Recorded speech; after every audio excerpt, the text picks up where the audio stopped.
Olá, meu amigo, olá, minha amiga, bem-vindo, bem-vinda a mais um ACI Auto Esporte, programa que leva você até o mundo da velocidade e também da informação sobre tudo que circunda no automobilismo. Hoje viemos aqui à sede do Codetran de Itajaí, vamos conversar com o coordenador do Codetran sobre a Semana do Trânsito e tirar algumas dúvidas, né, que você em casa possivelmente tem, e a gente vai tentar esclarecer algumas coisas e falar também sobre as atividades da Semana do Trânsito. É isso, meu amigo Nene, presidente do nosso Automóvel Clube. Bom dia a todos, realmente uma satisfação muito grande, né, de estarmos aqui. Agradecemos ao Duarte aí a oportunidade que está nos dando hoje de comemorar essa Semana do Trânsito, passando algumas informações, né? Então, passo a palavra também ao Duarte aí para dar nossas boas-vindas aí, coordenador do Trânsito de Itajaí. Ótimo, obrigado pela oportunidade também, né, de estar com vocês, esclarecendo o que for necessário. Estamos sempre à disposição para atendê-los e atender qualquer cidadão também do município. Agradecemos muito. E, assim, vamos iniciar, né, algumas dúvidas que a comunidade nos passou em relação ao estacionamento vago. Se pudesse esclarecer alguma coisa para nós, Duarte, com relação ao estacionamento, a dúvida do pessoal em relação a estacionar, daqui a pouco resolveu que não vai sair. Como que funciona essa parte de você estacionar e o tempo que a pessoa tem para poder fazer o registro no aplicativo? Ok. A implantação do estacionamento rotativo ela veio com uma fiscalização diferente, né? A fiscalização por vídeo monitoramento. Então tem tecnologia embutida ali, né? Bastante tecnologia embutida, e ela se dá por meio da passagem do veículo, que verifica se o veículo está naquele ponto geográfico, identifica a placa, e a partir do momento que ele, após a ronda, passa de novo nesse local, isso depois de 15 minutos, né? Se passar em 14h59, se caso a passagem for muito rápida e passar um pouquinho, um segundo antes, aquele veículo não vai ser fiscalizado, vai precisar dos 15 minutos ali de intervalo na fiscalização. Passou de 15 minutos, 15, 16, 20 minutos, e o veículo está na mesma posição geográfica e não efetuou o pagamento, aí sim o agente que está fazendo o vídeo monitoramento, perfeito, ele vai lavrar o auto de infração. Perfeito. Então vamos ver se a gente consegue entender, se a gente entendeu. Eu estaciono o meu veículo, a rota passou, ela anotou minha placa. Se eu resolvi sair, nessa segunda passagem é que ele vai ver se meu veículo realmente continua estacionado e não anotou no aplicativo. Seria isso? Isso pode variar até o tempo de 15 para 20 minutos? Sim, dependendo do trânsito, essa fiscalização ela pode demorar um pouco mais de 15 minutos. Se o veículo não estiver mais na posição geográfica que estava, né, naquela coordenada que estava antes, ele não vai ser notificado. Perfeito. Alguma coisa a mais que o senhor queira esclarecer a respeito do estacionamento, que é uma coisa nova para Itajaí, a maneira como que é conduzido, porque antes a pessoa tinha que ir lá na maquininha, colocar e tal, né, fazer o pagamento, e agora é de uma maneira diferente, pelo aplicativo, né? Tivemos um ganho muito grande, né, com a tecnologia embutida no sistema novo, e temos também o retorno, que às vezes não se ouve, não se divulga muito, mas o retorno do comerciante, de que o meu cliente que não vinha mais porque não tinha onde parar, agora tem. Agora está vindo cabeleireiro, comércio que tem muita demanda, né? Lanchonete. Está muito mais fácil para isso. Com certeza também. As vagas vão surgir, né? Porque realmente o pessoal que às vezes trabalha, eles se acomodam, vão, estacionam. E a premissa da implantação, que é a democratização das vagas, ocorreu. Isso é o mais importante no todo. Perfeito. Eu acho que esclarecemos um pouco aí sobre o vago, e eu acredito que alguém mais que tenha alguma dúvida também pode fazer o contato com o Codetran, se tiver alguma dúvida para esclarecimentos, né? Então, gostaríamos de dar continuidade aí a respeito de algumas coisas, sabe, Duarte, que a gente, como eu tenho dúvida, como muita gente tem também, a respeito de sinalização. Sobre, por exemplo, luz de neblina, farol de milha. Isso é uma coisa que sempre existe uma dúvida, e a gente percebe que não só no centro urbano, como também nas rodovias federais e estaduais, as pessoas usam às vezes em horários que não são compatíveis com o que é iluminação. Luz de neblina, por exemplo. Olha, como já trabalhei muitos anos na fiscalização, eu me deparei com transitar na cidade à noite com o farol apagado, só com luz de posição, não pode. Anoiteceu, tem que estar com a luz baixa do farol acionada. O farol de neblina, ele tem um direcionamento, ele é destinado à utilização em momentos que tem neblina para melhorar a visibilidade. Ele não é construído para usar como farol.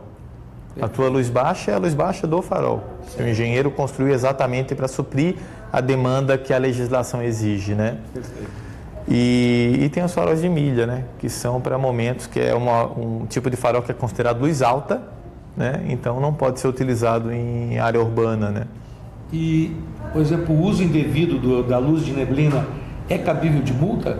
Por exemplo, no centro da cidade, é cabível de multa, tanto neblina como farol de milha? Olha, é considerado luz alta. Tu não pode utilizar luz alta nessas vias urbanas, certo, providas de iluminação, e é passível de multa, sim. Se for flagrado, não tem o que fazer. Então aí, já esclarecendo então aos usuários, né, de luz de neblina, achando que ela seria um alerta para quem vem atrás, não tem nada a ver, porque tem esse sinaleiro normal do carro, né? Então, que se antenem, né, e não usem. E tanto na BR também, eu acredito, né, Duarte, que na estadual e federal, não tendo neblina, também o uso indevido também é cabível de multa, né? Olha, provavelmente. Provavelmente sim. E o uso da luz alta, quando temos veículo no sentido oposto, também deve ser suprido, né? Atrapalha muito, atrapalha, né? muito, ofusca muito, né? Sabe, né, como fica difícil ali na cidade, e vem aquele carro com a luz alta em cima, perde realmente muito da visibilidade, acaba atrapalhando e ocasionando acidente, né? A gente pensou, sabe, Duarte, na realidade, trazer essas informações, principalmente nessa semana do trânsito, né? Que eu acho que é bem oportuna, né?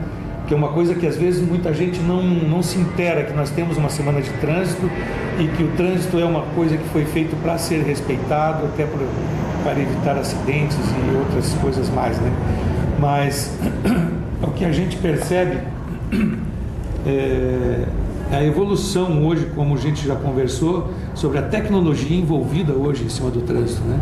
Que tem evoluído muito e tem trazido informações muito rápidas, né?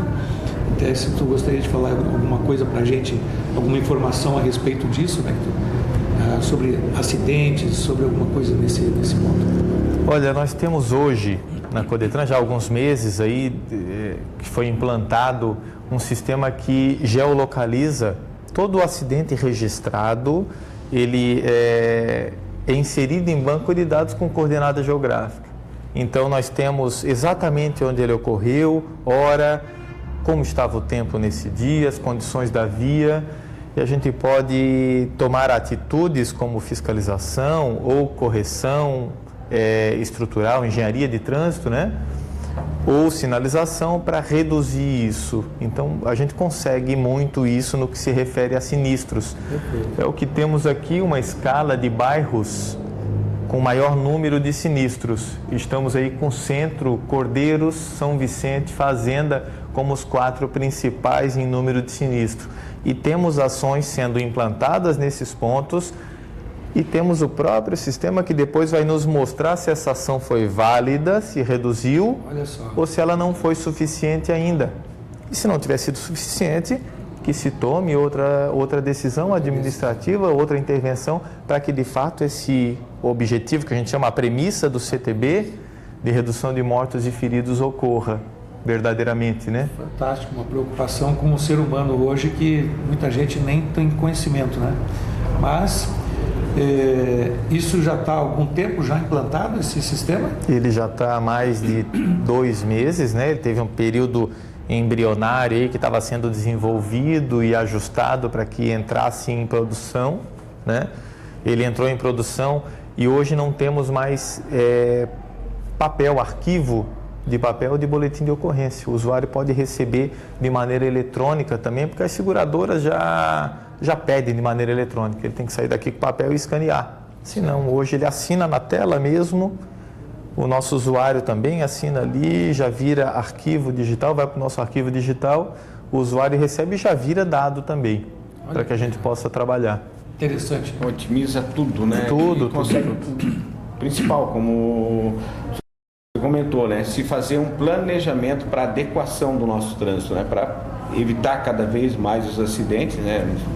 Você sabe que tem o fator humano aí que é insuperável muitas vezes, né? Porque vai da responsabilidade também muitas vezes do condutor, mas pode-se traçar, né, soluções para o trânsito, principalmente até em questão, acredito, do própria fluência do trânsito, né? Do jeito que o trânsito flui, o que é feito, quais os horários de pico, aonde tem mais, né, problemas, pode-se, né, trabalhar com esse sistema. Acredito que vocês consigam trabalhar uma ideia geral também nessa situação, né, da fluência do trânsito, né?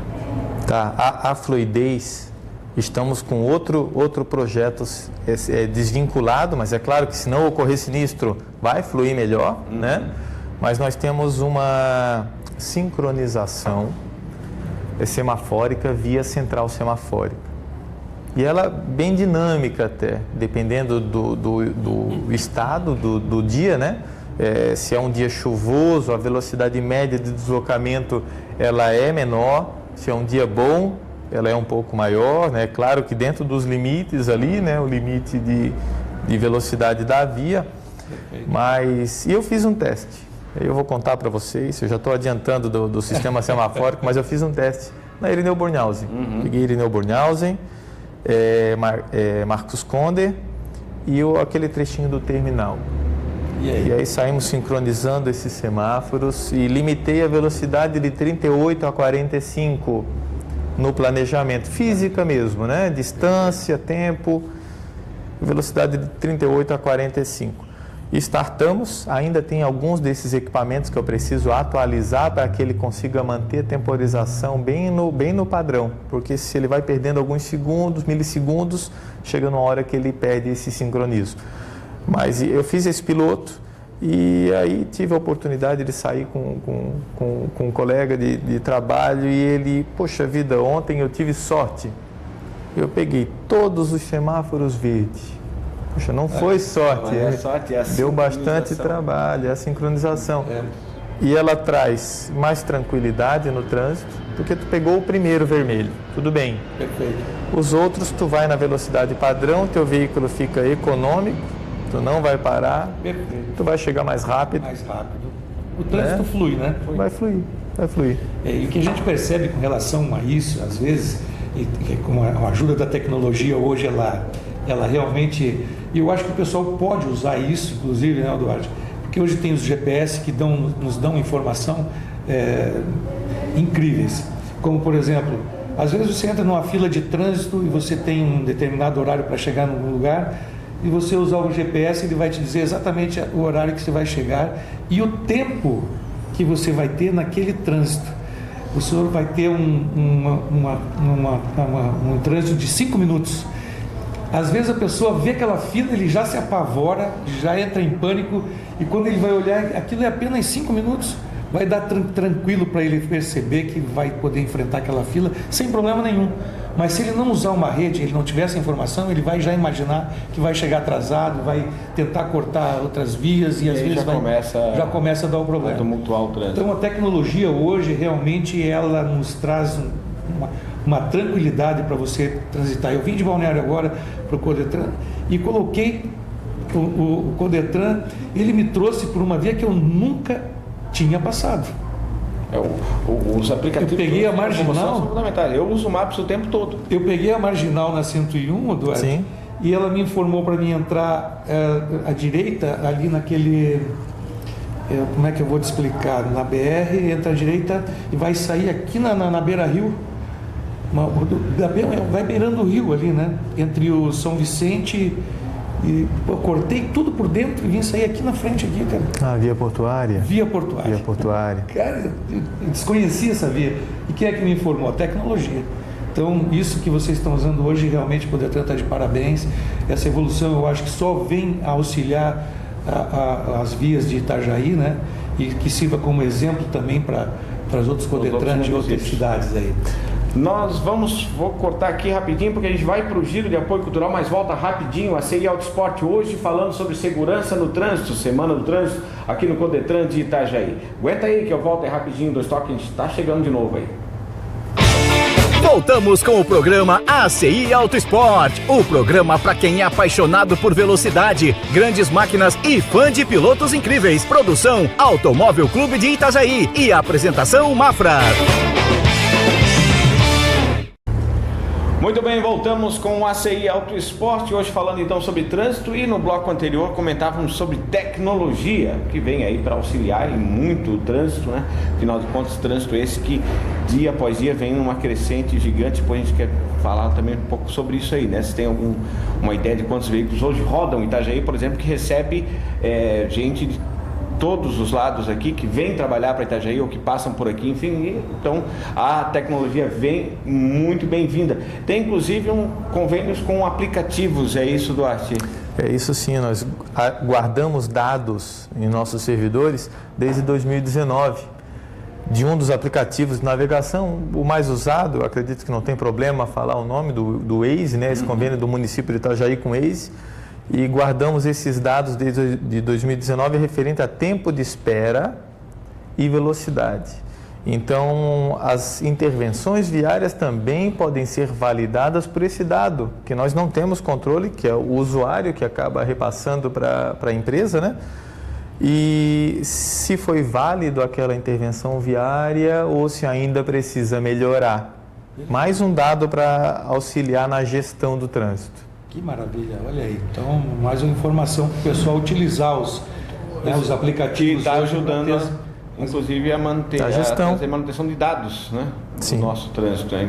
Quanto mais gente utilizando o aplicativo, mais informado fica, então, essa central.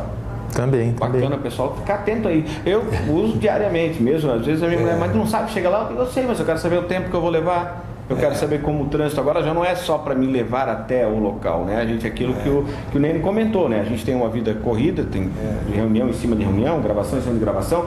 Então eu tento otimizar o máximo possível o meu tempo, então eu me programo conforme, né? Por exemplo, eu que venho de Navegantes para cá mesmo, a primeira coisa que eu faço é olhar, porque se eu ver que a BR está trancada, bora ferry boat. Então a gente sabe que tem uma alternativa, né? Não sei o que é pior, mas tudo bem, vamos lá. É isso aí.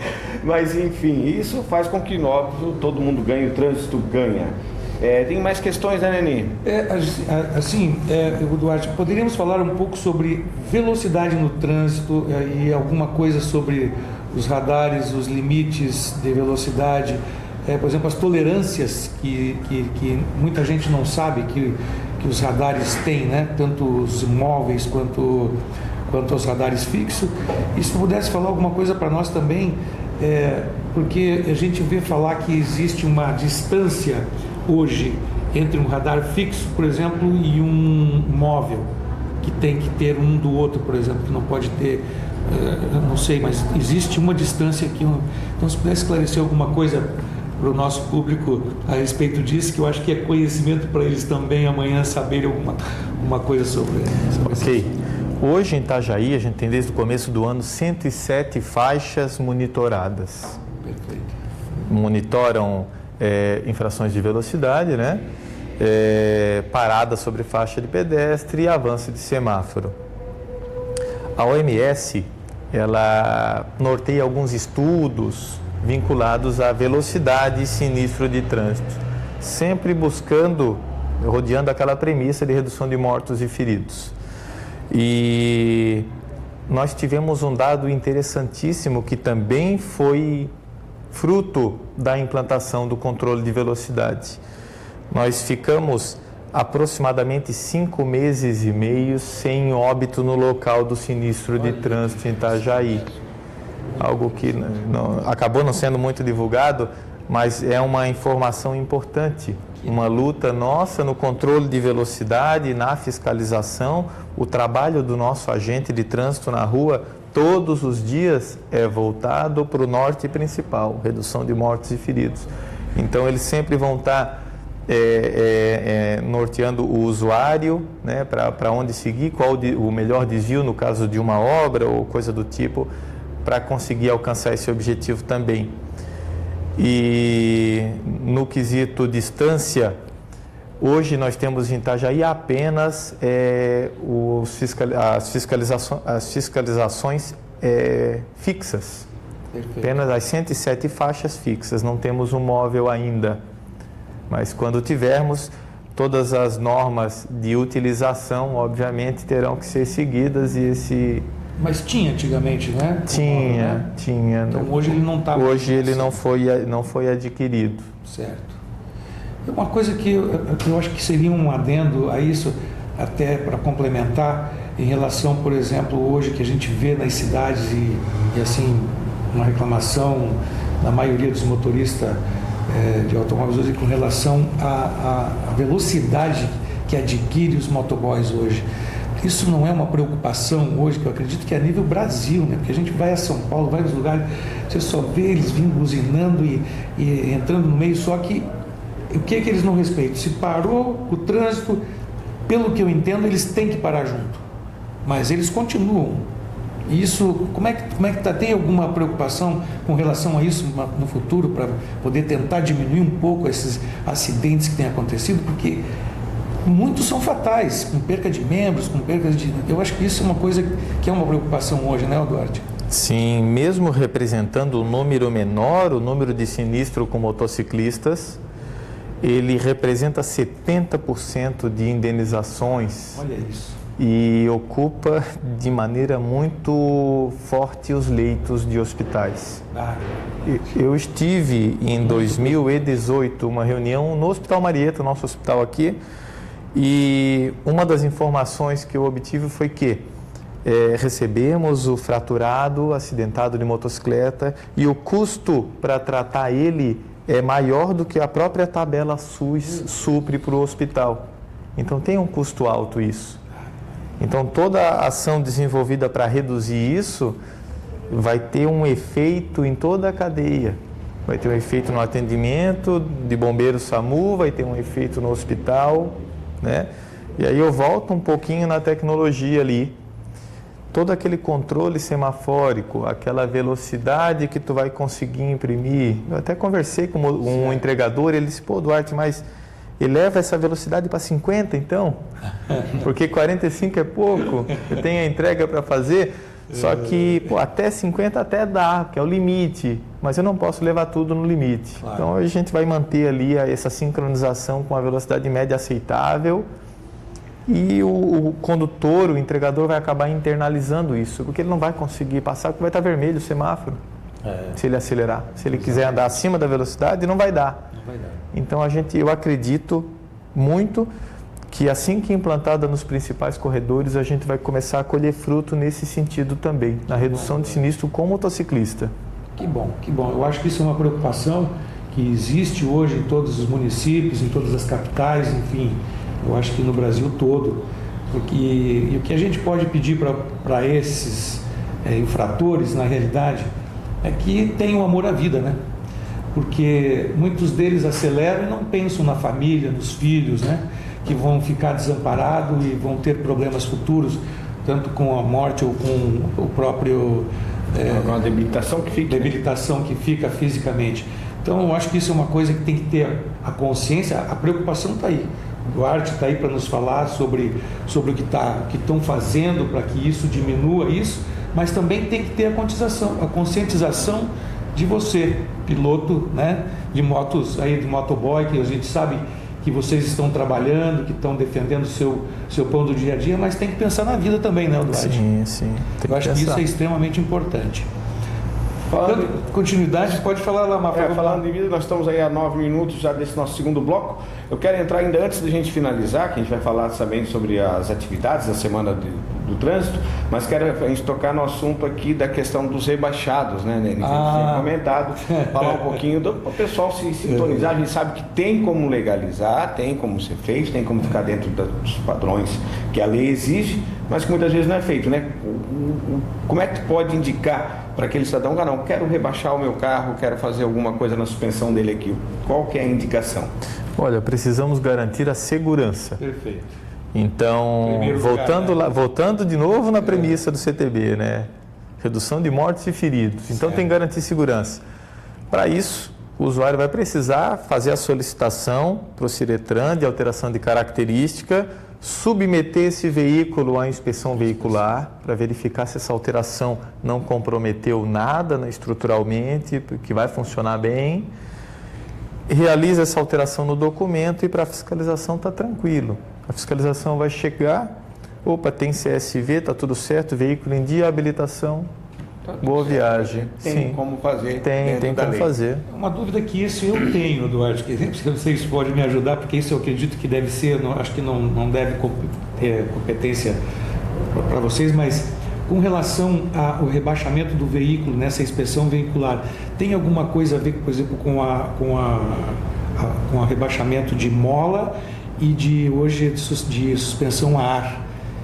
Isso vocês também notificam, por exemplo, que a ar o cara deixa o carro abaixo às vezes do limite ou levanta, ele tem esse poder de fazer isso aí. Existe alguma coisa, regulamentação sobre esse aspecto? Tecnicamente a resolução, se não me engano, 479, ela especifica fixo, móvel e regulável.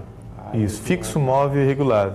A móvel é a A, a regulável é a suspensão de rosca. Perfeito. E a fixa é a mola esportiva, que geralmente o pessoal comenta, né? E para passar na inspeção, ele não consegue baixar a suspensão ar além do limite, porque lá tem o limite de 10 centímetros do solo que o chassi vai ficar, né? Então, só se alterar depois, mas aí a gente consegue verificar em fiscalização. Essa medida na Blitz, ela mede da caixa de ar ao solo? 10 centímetros. 10 centímetros. Porque eu tenho um veículo, que é um veículo esportivo que eu tenho, ele tem rebaixamento e no documento ele consta, esse meu é da base do farol. Isso também existe? Na outra resolução, quando era feito, a legislação vai sendo atualizada e essas regulamentações vêm por resolução do Denatran. E na outra, sim, quando tu efetuava a alteração de característica, eles citavam da base do farol no solo, 40 e poucos centímetros, 52 e por aí vai. Depende do carro, 52, né? Isso, depende do carro. Isso. Então, provavelmente, tu regularizou antes da emissão da nova resolução. Certo. E aí vem essa característica ali. Com a nova resolução, ele vem o 479 ali escrito de acordo com a resolução e ponto. Então, ela é obedecida de acordo com o que está escrito no documento, tanto a regulação antiga quanto da nova. Isso. Perfeito. Vamos lá falar sobre a Semana do Trânsito, então, e as atividades, nós estamos em 12 minutos, aí as atividades do Codetran aí para esse mês, né, que se fala aí do trânsito. Sim, fizemos diversas blitz educativas, o setor de educação para o trânsito desenvolveu várias e uma delas chamou a atenção. A equipe, o pessoal comentou bastante também, a equipe comentou da resposta do condutor, o motociclista que vinha ali no corredor, chegava lá, estava o nosso personagem morto lá no meio. Olhando sério para ele e pedindo para ele seguir no caminho dele. Impactante. Então, um encontro amistoso, porque ninguém quer esse encontro de maneira real. E o trânsito não dá segunda chance. Tu tem que saber que aquela ligação que tá chegando no celular, tu pode atender depois, ou tu pode parar para atender. Não precisa mandar uma mensagem dirigindo. A gente tem flagrante de motociclista, de moto, mandando mensagem. Não é nem falando, é mandando mensagem. Então, são habilidosos, só que imprudentes. Imprudentes, exatamente isso. Como é dizer assim, aquele velho habitual que você vai se acostumando e vai infringindo a lei até que um dia acontece o acidente, né? E daí, às vezes, pode ser fatal. Pode ser fatal. Geralmente né? Dependendo do encontro, a gente está para o porto iniciar essa demanda grande de caminhões na cidade, então o conflito caminhão-motociclista, caminhão-ciclista é grave. Com certeza. Então tem que ter atenção, a gente tem que começar a fomentar e divulgar essa importância em respeitar a legislação de trânsito. Maravilha. Redes sociais, pessoal conhecer um pouco mais da Codetran, dos trabalhos que são feitos pelo trânsito, site, enfim. Temos o Instagram da Codetran, que está sendo bem utilizado para a divulgação dessas campanhas, e a página do município também, onde são replicadas também. Maravilha. Tá aí, senhoras e senhores, chegamos aí ao final de mais um ACI Auto Esporte, falando hoje um pouco sobre o trânsito, tendo algumas dúvidas, questionamentos. Se você tiver mais alguma dúvida, traga pra gente, manda aí nas nossas redes sociais, que a gente procura o pessoal do Codetran e repassa as informações também, não é isso, Nene? É isso aí, e agradecemos aí a oportunidade que o Codetran nos passa aqui pelo intermédio do nosso coordenador Duarte, e parabenizar também aí por essas ações todas que estão acontecendo, que sirva de exemplo para outros Codetrans, né? Que eu acho que a informatização está aí para isso, né? E que vocês não deixem lá de dar um likezinho para nós aí nas nossas redes sociais aí. Segue, curte e comenta, tá bom, senhoras e senhores? Forte abraço e até o próximo ACI. Um abraço a todos. Você assistiu o programa ACI Auto Esporte, uma produção do Automóvel Clube de Itajaí, que há 32 anos reúne amizade e apaixonados por automobilismo. A apresentação do comunicador Mafra e reportagens Francis Henrique Trenepol. Fique ligado, na próxima sexta-feira tem mais ACI Auto Esporte.